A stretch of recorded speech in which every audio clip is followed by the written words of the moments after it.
Julia, welcome to the Running Through podcast. How are you doing? I'm doing well. I'm excited. I'm happy. I'm in Flagstaff. So, It's been a bit of a crazy year.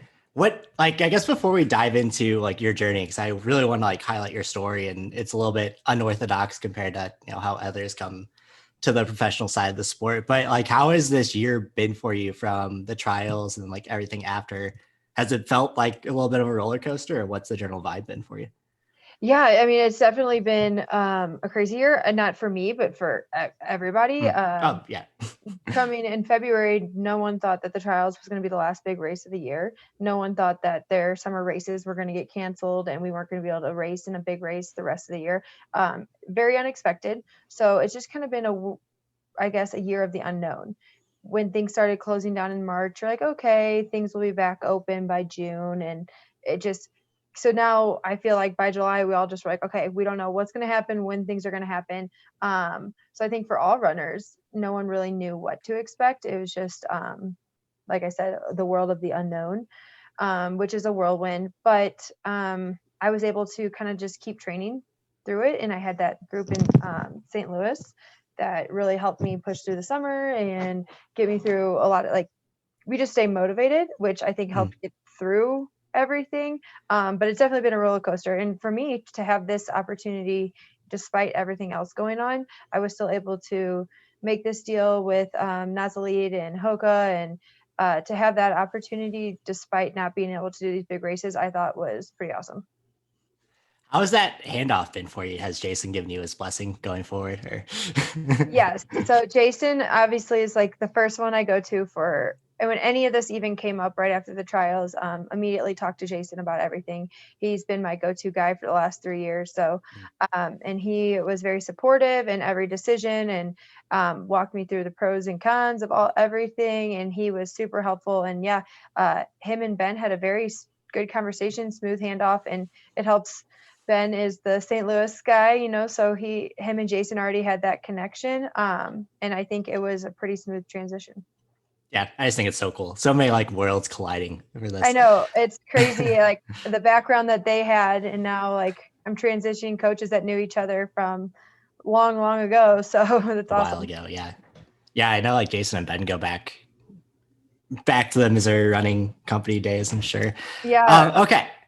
So I want to, before we kind of start talking about the current situation, I want to kind of go back through your journey because you've had a little bit, I want to say unorthodox, but a little bit of an unorthodox journey into being a pro runner. So I was talking to Haruni Wishnarati on the podcast, I guess a couple of months ago, and she brought up your name because she was Southern Indiana person as well. What kind of piqued your interest as far as going from being a college athlete but not a college runner into pursuing running post collegiately? What was that transition like? What was kind of in your mind as far as making that jump into something completely different from what you were doing? So when I started running after college, is that what you mean? Yeah. What, from being a college soccer player to being a post collegiate runner, what kind of eased that transition for you? Yeah, so the 1 year I had at Southern Indiana of racing and running, Mm. I did pretty well, and but it was kind of sad because I was like, okay, this 1 year I got to be a 4-time All-American, but I was only allowed 1 year because I already used all my eligibility. So it Yeah. was kind of like, well, what could I what's next? So then I just moved home to St. Louis after I got my master's and finished that 1 year of running.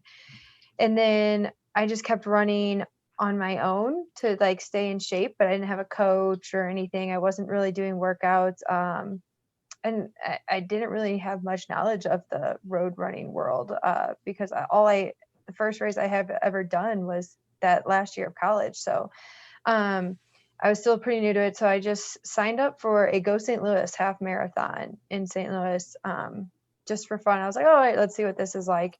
And ended up winning it.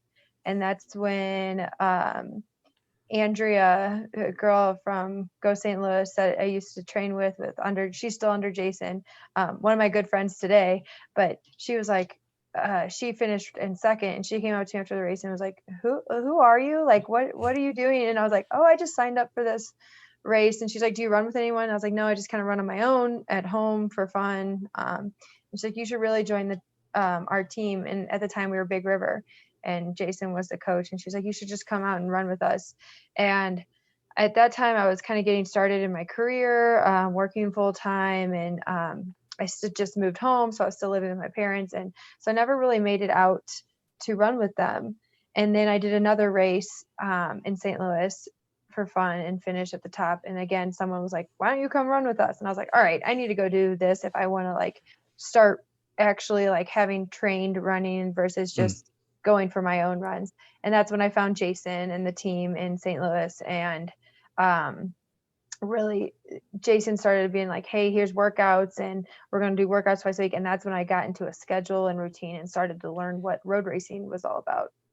That's fascinating. What were you doing like training wise then? Were you kind of following like your college plan, or were you just kind of like going out and running by field most days? Yeah, I was just kind of